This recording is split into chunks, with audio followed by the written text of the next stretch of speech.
welcome back to the SBK betting podcast. We're looking towards the second weekend in October, very much the tail end of the flat season, the beginning of the national hunt season with some cracking racing this weekend. And I'm really pleased to say we're coming off the back of what was an epic weekend, not only for horse racing in general, but also for this podcast.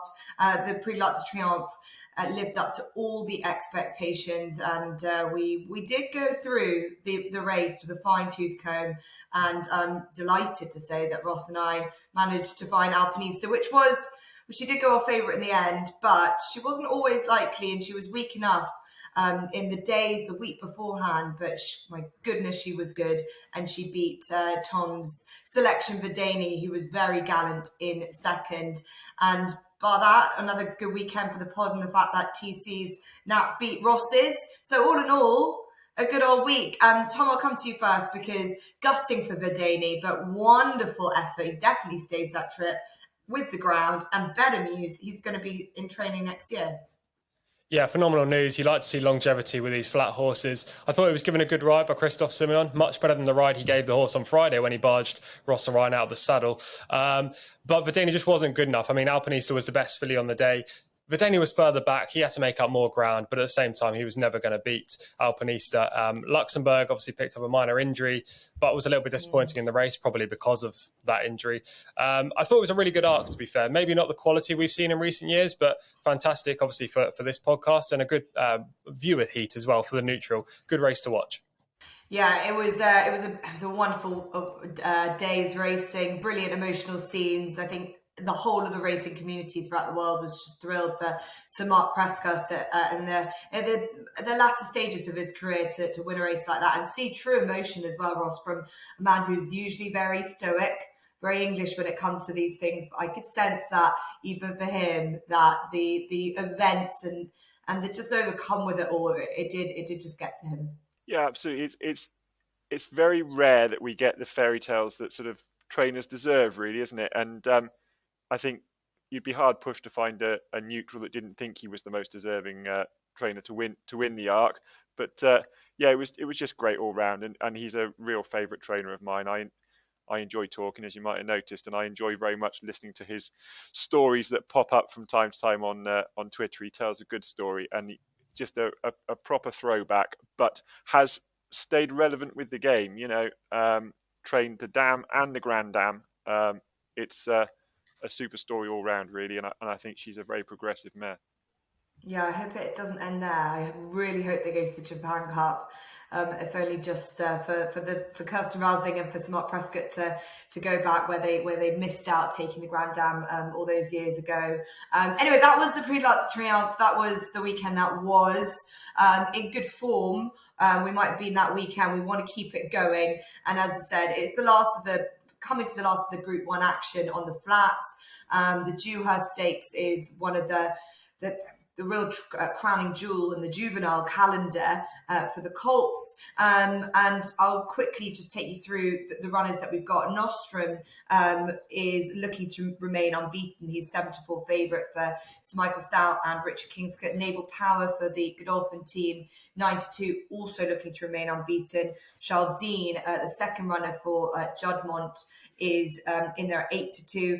Aesops Fables is 10-1, Isaac Shelby 14-1, Royal Scotsman 21, Marban 25-1. The notable non-runner after having a dirty scope was Sakheer for the Roger Varian team. So that's a shame, but regardless, we still do have a quality lineup, and it is Nostrum, who rightly should be head of the market. Tom, I'll come to you first, because based on official ratings, I know you like to play with RPRs, but official ratings, he's 112, which is £3 lower than essentially from the same ownership, Chaldean. So why is that Nostrum heads this betting?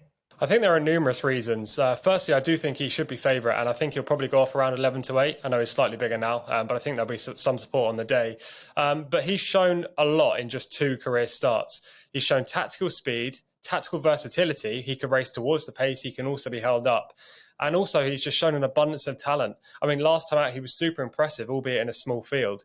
We can't forget that he's trained by Sir Michael Stout, and Sir Michael Stout's horses aren't always ready to go first or second time up. So there's probably potential improvement to come from Nostrum as well. And therefore, albeit he isn't the top rated at the moment, I think he's probably shown enough to prove that right now he probably is the best horse in the race.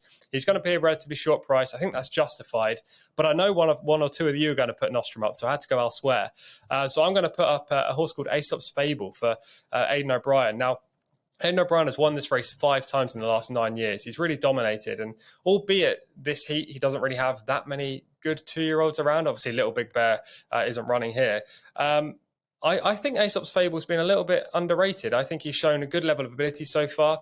First time up, he showed good professionalism. Much like Sir Michael Stout, Aidan O'Brien's 2-year-olds don't always win first time, but Aesop's Fable showed plenty of ability and raw talent that day.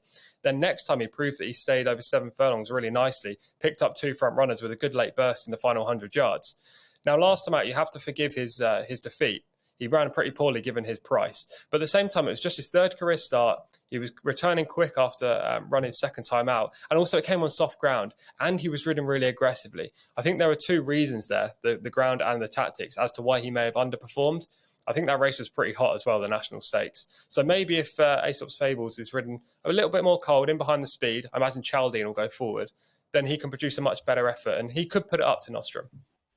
Yeah, he's a horse that went into that race at the Curragh, and it was terrible conditions as a short price favourite, and just couldn't justify it at all. Whether the ground might have tested his stamina is the question mark. Obviously, this is the 7 furlongs. Aesop's Fables, he is proven over it, but it's just whether. I always find it's intriguing, the Irish form and the English juvenile form when they come match up, and what to make of either of them. Obviously, from a betting perspective, Ross, it's the British horses that lead the way. From a breeding perspective, quickly, obviously you've got 2 lovely bred Jubmont horses, Kingman, Nostrum. Looks to me more of the like miler in time. Chaldean's got a bit of speed influence from the dam side. Both taking this 7 furlongs, both being proven over 7 furlongs. Do you think stamina will be a key, and one could just outstay the other? And is that merited your selection? It was, and it should be, Jess. I actually think Nostrum has got a bit more speed than Chaldean, even though the breeding would suggest it's perhaps the other way around. Chaldean, I thought, was really impressive last time, but I thought the soft ground on the 7 furlongs pulled out his stamina. Ryan Moore rode him the time before and suggested that a step up to a mile would see him in better effect, and I can certainly see that. I think Chaldean's overpriced, and I do often quite like to go for ones that I think are overpriced, but I just love Nostrum. I love what he did last time. I mean, TC's hit on pretty much all of it, really. He's so professional. He's so straightforward. He's doing what he's doing, and you know he's not going to have had the buttons fully pressed at home. There's plenty more to come. I was quite surprised that, I know Sir Michael Stout said after his win in the Tattersall Stakes he'd like to run him again. I straight away thought, no, there's no chance that they'll wrap him up and they'll put him away. Just 16 days later, he's bringing him out again. Suggests that Tattersall Stakes run took very little out of him. Of course, you're not going to know until he gets on the track, and 16-day turnaround is a bit of a negative for me, but I just love the horse. I think he's doing everything so easy, does everything right. I think Chaldean will take a bit of passing. I think he's a tough horse, and the man for the catch ride at the moment, Frankie Dettori, will, I'm sure, set a good tempo, but I could just see Nostrum just being a bit too classy for him, really, and I'm picking him up. Yeah, I couldn't agree with you more. I also think the form is the best on offer. Holloway Boy's no slouch at all. He's actually running in the Autumn Stakes on Saturday over the mile, and beating him the way he did so impressively, I think it stands with good credit compared to some of the others. And yeah, physically, he's so exciting. He'd be great to see in the flesh. He looks like he's going to be better next year. And I always think it's very interesting when Ryan Moore makes a point to take an interview. He doesn't do it that often, and he did an interview with Lydia Hislop after he won at Sandown, and I've tried plenty of times to get Ryan Moore for an interview. He always says no. He wanted to talk about Nostrum, and he was, I think he might have been Sir Michael Stout's first 2-year-old winner this year, and he's obviously he's been way forward than the others, but still has got plenty to give. So exciting, and Richard Kingscote's opportunity now that Ryan Moore is on the Ballydor horse. Before we move on, because I am with Ross with Nostrum, Naval Power, we can't forget him. We sort of skipped past him, and obviously he's in there as the Godolphin runner. They've had a really good handle on this division, Tom, all season. Charlie Appleby, obviously, he won this race with Native Trail and Pinatubo. Why, with Naval Power's experience, especially, he's run plenty of times, has done nothing wrong. Why shouldn't he be considered? Yeah, I mean, it's a good question. Last week's pod, we got a couple of comments that we didn't consider title holder as one of the players. Now, I think we probably would have got a couple more comments this time around if we didn't consider Naval Power, because as you say, he's got a good level of form to his name. He's highly rated. He represents Charlie Appleby, who's just dominated this division and basically the UK flat scene for the last couple of years. I think he's more of a relentless grinder than a quickener. And in a race like the Dewhurst, I think you need that turn of foot, that instant turn of foot when asked. When that pace quickens, you need to go ahead and be quicker than the rest. And I don't necessarily think that Naval Power has that in his arsenal. Maybe he's better over a mile than the 7 furlongs as well. But look, he's definitely a leading player. You can never write off a horse with those form figures that represents Charlie Appleby at 2. But yeah, I think there are better options in this race, especially from a value perspective. Yeah, it does make me think, Nostrum is now also proven on this track, and it is not the easiest of track for 2-year-olds with that dip. To make sure no one makes any other comments, I think probably fair to say Isaac Shelby's form isn't there, has been off for a long while. Marban was very disappointing behind Aesops Fables at the Curran. Royal Scotsman's got a bit to prove as well. Yeah, I completely agree. They've spoken a lot about Royal Scotsman having bags of speed, haven't they? I think they're coming here because they missed the previous target and they want to give him a run. I see him much more as a 6 furlong horse. Yeah, and it's a Group 1 race. You've got to give it a go, and I think a lot of trainers want to just test to see if the horse potentially could be a Guineas horse next year or a Commonwealth Cup. That's where it gets to. Anyway, that is the Dewhurst Stakes. So Ross and I very much in support of Nostrum, and for Tom, it's the Ballydor horse Aesops Fables, who I think I mentioned is 10-1, and Nostrum currently 7-4. Okay, that's the Dewhurst Stakes at 3:00 on Saturday. Next up, we're going to look at the Cesarewitch Handicap. Can't believe a year since Tom and I battled this one out. Pleasingly, it went the way of Buzz against Burning Victory. That was a big field. I think it was 32 runners, maybe. Spot on. 23 runners are lining up this year. Got to say, massive thoughts with the David Pipe team of their star Adagio, who's due to run in this race. Heartbreaking for Connections that he suffered a fatal heart attack this morning. So he's not obviously in this race. It's withered away, this field, massively, and it's disappointing for such a big prize fund. And just the history of the race as well. Normally we see a bucket load of horses from Willie Mullins. The best of the bunch is the 90-rated Scaramanga, who used to be in the care of Paul Nicholls. You've got Gibraltar in there as well, got an official rating of 84, UK rating that is, and also Baby Zoo. So from a Willie Mullins perspective, who loves to take this on, he doesn't even send over his best. But Nicky Henderson has got a horse with no name who for a long time has been essentially plotted out for this race. And he said to me, he's done the Buzz route. He's, given her a little bit of extra time to get her back and ready and fit. And she deserves to be at the top of the market, I think, at 6-1. Joint favourite with Charles Byrnes' run for Oscar. Scaramanga then 14-1. Valuation 16s with Gibraltar, HMS President, and 20-1, bar those, which we'll go into depending on selections. First of all, Ross, for shape of the race, it's a disappointing, weak field, or am I being harsh? I think it's competitive enough, but where are they all? And you've got trainers that are not going to go and run quite rightly, in my mind, on good to firm ground now, national hunt horses. Surely, if you're an owner, you're saying, if you've got a horse that's half decent over 2 miles over hurdles, why is it not in here? There's good prize money down the field. I do sometimes despair at, trainers can throw their arms up in the air and say the prize money this, the prize money that. Well, there's good prize money here and you're not racing for it, chaps. So, yeah, it is disappointing from that point of view. More disappointing that, poor Adagio lost this morning. And I have to admit, I had to rip my homework up and start again, because I was quite keen on him from a way out, because he was a real tough performer. But I think Scaramanga is interesting, purely because Willie Mullins is just such a genius, and he has taken a few horses from Paul Nicholls and improved on them. For whatever fact, Scaramanga was well beaten in this last year, but I think probably Mullins has a better ability to take horses onto the flat from the National Hunt than Nicholls has. But you are simply putting all your faith in Willie Mullins. So the one I came down, and I thought A Horse and a Name had outstanding credentials, really.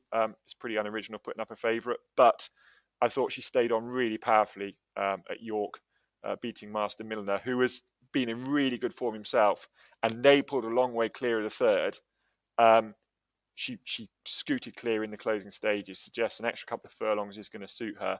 And she looked like that a lot of the times over hurdles as well, especially when finishing second in the Dawn Run. She came from quite a long way back and really flew up the hill at Cheltenham. I think she's going to have the ability and the gears to travel where she wants to travel. I think she'll see it out really well. And Ryan Moore is not a bad jockey booking at all. And I think the fact that he's been pretty keen to ride her from some way out when he could have been on a Mullins contender is a nod in itself.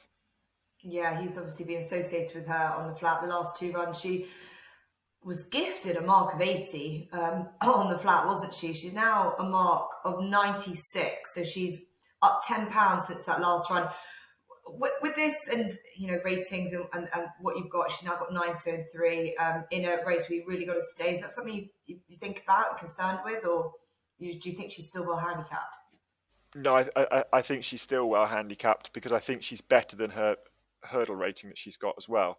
And so I simply looked at horses that I think, I wouldn't be all that keen on taking 2 mile hurdlers and thinking they'll stay 2 miles on the flat. I think you need to stay a bit further than 2 miles over hurdles to stay 2 miles on the flat. I think she definitely will stay 2.5 over hurdles this year. So no, it was her stamina that pulled me in. And a mark of 96, of course, was the mark that Buzz ran off last year, wasn't it? It certainly was, yeah, and he went up another £10 afterwards by winning, because he showed that he could really stay, and I think that's crucial.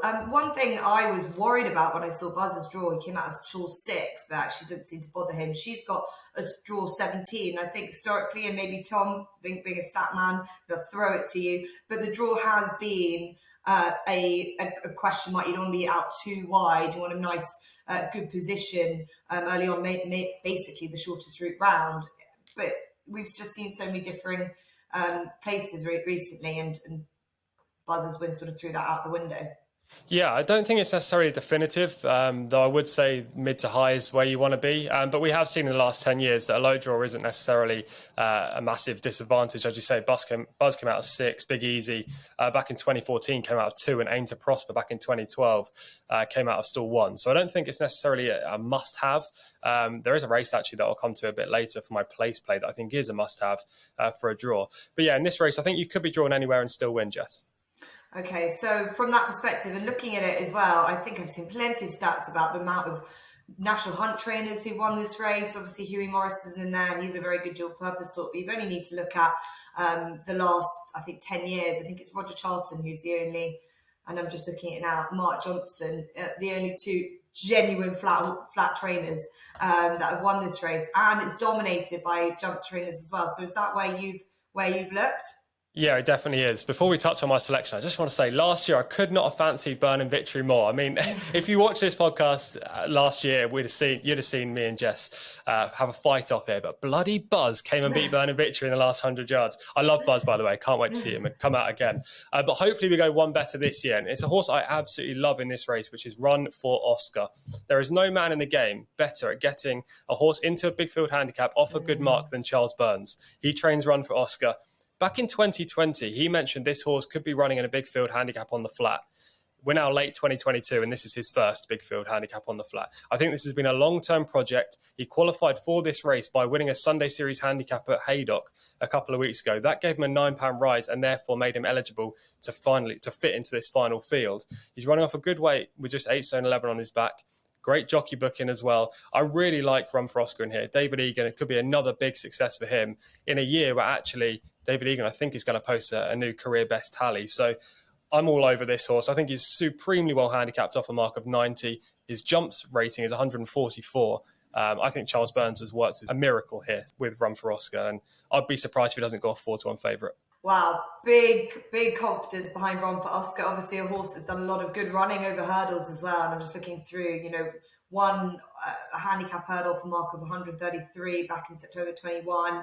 They've obviously given a lot of time. Maybe they've been waiting for him. Maybe they've been plotting this out. Do you think that Charles Byrnes is kind of sort of known for that, as you say? Yeah, they're definitely plotting a route to this race, but also he needs good ground. The weather forecast looks perfectly fine. I think there is some rain due on Friday, but it's not too much. The ground is currently described as good, and Saturday looks clear. So I think he's going to get ideal conditions. As you say, they've probably almost certainly targeted this race, and I don't really see a negative for him. Well, I think a lot of what happens now is Cesarewitch, you've got to plot backwards. And I think to Ross's point earlier about, where are they? This race is an early closing entry, so you've got to really be thinking about it in the summer.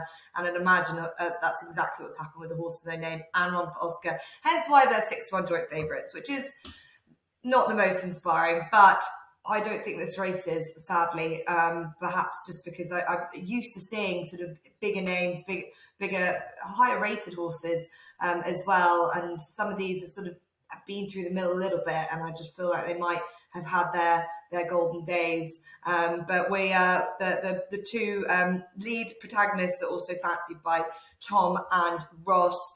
I'm going to put up, and I found this tricky to find something because I wanted to find something at a price that perhaps would be more something that would a place bet anyway, and that's Vino Victrix, who is 20-1 for Hughie Morrison, who's won this race in the past. A horse that I wouldn't have expected to be putting up for the Cesarewitch early on in the season. It's got some good form, actually ties in a little bit with the Horse with No Name through a form line with Master Milliner. Has improved with racing, especially returning to the returning to the turf, where he beat Malacana last time out. That was a good while ago, 43 days. Benoit de Leclerc was on board. Malacana has since gone out and won well at Ascot last week. And I just think that they're potentially well weighted, and I like that they've got the jockey back on board. So Vino Victrix possibly wanted a bit more rain, which I don't think we're going to get. I don't think it's going to get any worse than good. So that's the Cesarewitch. It's lining up at 3:40 on Saturday, the big 2 mile 2 furlong contest, and we'll see if we can find a winner after getting the 1-2 in it last year. Okay, that's that for our main races. We've got time to look through our bet of the week. And as we said at the top of the show, we have good quality jumps action back, which I'm sure is the delight of Ross Miller. I would be surprised if it's not, we haven't found someone that's a tip from somewhere over the sticks. Or potentially, from my opinion, a lot of these horses have got bigger plans come end of the season. So how you even know what's cherry ripe for now, I don't know. But I'll head to you first, Ross, and see what you found. Yeah, you're quite right, Jess. Have your notepad and your rewind button ready to go for the jumps. There'll be plenty of clues this weekend, but it's not for me to go jumping in this early in the season. I like to watch and try and learn, and I think you're right. I think there's plenty running this weekend at Chepstow in particular that have got one eye on, possibly next month's Cheltenham meeting, etc., etc. So for my nap, and you guys, what have you guys done to me? I've gone to Newmarket, the 1350, the Zetland Stakes, the Charlie Appleby train, Flying Honours. It was sort of argued that he was a bit disappointing last time when beaten by the Foxes in the Royal Lodge. But the Fox is very well thought of down at Andrew Balding's yard. It was no surprise that he won that race. And Flying Honours was sort of positioned out wide in the hustle and bustle, and the Foxes got a lovely slingshot run down the rail and did them all for a bit of speed, actually. Prior to that, he absolutely slammed a horse of Andrew Balding's called Stormbuster at Salisbury. Quite a stiff track. Stormbuster has since come out and won by about 5 lengths himself. This step up in trip here is going to really suit Flying Honours. There's stacks of stamina on the pedigree. Full Brother was a winner over 1 mile and 6. He's going to relish this test, and I think he's a short price favourite, but he's going to take some beating. Yeah, I think it around about 5-4, and yeah, it could be a good day for the Charlie Appleby team, with more 2-year-olds. So that's Flying Honours in the 150 at Newmarket. Tom, where have you gone? Yeah, back to Newmarket, 35 minutes later for the Autumn Stakes, the 225, and a horse I like here called Epictetus. Now, John Gosden last won the Autumn Stakes back in 1994 with Presenting, who was ridden by Frankie Dettori. Frankie's only won the race once since. However, I expect them to end their drought this time around with Epictetus, who's 1-from-1 in his career. That victory came at Newmarket on the July course. The second in that race, Ledman, finished second in the subsequent start and is sure to be rated in the 90s when he gets a mark. The third home was Desert Order, who won the Convivial Maiden at York's Ebor Festival and is rated 92. The fourth home, great link here, is Ross's Nap, which is Flying Honours, who has won twice since, and Ross fancied him to win on Saturday. The fifth one since, the sixth has won since. The form looks exceptional. John Gosden's horse has improved. Jonathan Thaley Gosden's horse has improved so far this year. So with a step up in trip, I think Epictetus wins the Autumn Stakes. Right, wow, very confident as well. I love the breeding of this horse. I think that's the one that's out of Thistlebird, so related to Jumbly and the likes. But interesting race, that Autumn Stakes, and I think you can get around about 5-2. Frankie Dettori is on board. Well, we might nearly go through the whole card at Newmarket, because I'm going to the 520, because it's the Darley Stakes, 1 mile 1 furlong, sees the return of Alphalia, who I just thought was mighty impressive for Owen Burrows at York at the Ebor Festival, on the final day, beating Finest Sound, who's no slouch, went on around a good race behind at Woodbine, behind Modern Games, where he was third.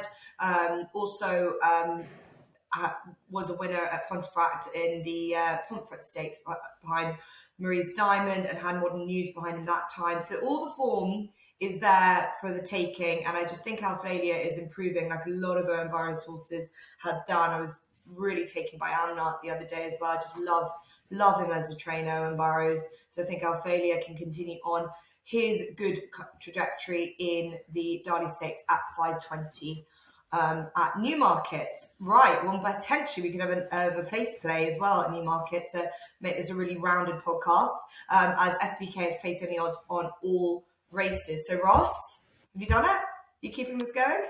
Well, I've gone back to the Cesarewitch, Jess. So we've obviously already found the forecast in the main review. I do think the Eve Johnson Houghton trained HMS President is the ideal type for a place bet, because he finds it devilishly hard to win, and he's a bit of a monkey. He holds his head a bit awkwardly. He hangs, but he's got bags of ability. He's looked to me the last couple of times like he'll stay a bit further than the mile 6 he's been racing over. I think 2 mile 2, smuggled into the race by Georgia Dobby. I think if it comes into a tussle, he'll find a way of getting beat, but he might still well hit the frame. And at about 20-1, I think he's worth a small investment. Yeah, I was there in Newmarket when he ran 24 hours apart from each other and ran really well. So he's clearly a horse that thrives in his racing. As I say, plenty of twos to his name. So it's HMS President for place play in the Cesarewitch and for TC. Yeah, we're going to York for the Sprint Trophy, the 3:15. It's a perfect race for a place play, and I like Potmaster. This is the race I was talking about earlier, where you want to be drawn in a specific location, and that's low. You want to be furthest away from the stand side rail. The ground tends to be much better this time of year at York. Since 2013, 8 of the last 9 winners of this race have been drawn in single-figure draws. Potmaster's drawn in 8. I think it's a very good spot. And last year, he was drawn low as well. He eventually finished 7th in that race, but he had terrible traffic issues throughout. Now he's £2 lower. He gets Tom Marquand on board. I think there's a lot of positives for Potmaster in the 3:15 at York, the Sprint Trophy. Yeah, I saw you put this stuff. It made me smile because I was thinking about this. He's a bit of a cliff horse, is Potmaster. Yep. He's a horse that will have his day, but the amount of times I think you could back him every time he runs in Stewards Cup, and he's still always going to run somewhere mid-division. He was a bit disappointing last time, but he will find his moment in the sunshine, so perhaps it will be. He does need to beat my selection though, which is Last Minute, who's sadly not drawn right at all. So he's drawn in 21, so maybe it's the year to dispel the stat. But I do think this horse, who is very talented over in Ireland for Aidan McGuinness, had a very poor start to the season, dropped down the handicap, and then suddenly started running better again. I don't know if it's the time of year or it is mainly the fact that he's dropped down a bit. He's now for a mark of 92, which is the same rating he had when he ran really well in a big Premier Handicap at the Curragh last time out. Interesting that they send him over with Ronan Whelan on board. Just as another horse that has got plenty of bags of potential, bags of ability in this kind of big field, but is drawn badly. So that is why he is a double figure price. So those are the place plays, the best of the week. All that leaves us now is with Tom's Stat Attack. Yeah, I think we're 3 out of 4 in the last 4 weeks with Stat Attack, so we're going nicely. This Stat Attack is relating to trainer James Horton in his first season of training. He's 3 from 4 at York this year, a 75% strike rate and a £1 level stakes profit of plus £24 if you follow his runners at York so far. He's only got one runner on Saturday's card, and that is Sound Pleasure, who goes in the opening mile nursery at 1:30. He's against a horse that I've tipped up twice in this podcast in 3 Yorkshiremen, but I'll stick with Sound Pleasure for the Stat Attack this time around. Oh, 3 Yorkshiremen. We need a T-shirt dedicated to him. Okay, great. Interesting that on James Horton, another great new young trainer who, doesn't overrace his horses, places them very well. So that's really intriguing. Okay, that's all from us. We've had a good look through the Dewhurst. We've looked at every horse. So no complaints that we haven't given that a go. We could have done that for the Cesarewitch, but we would have been here all day. But hopefully we found winners for you regardless. Thank you as always for listening. Don't forget to subscribe, tell your friends. We've had winners last week and we hope to have more winners this week.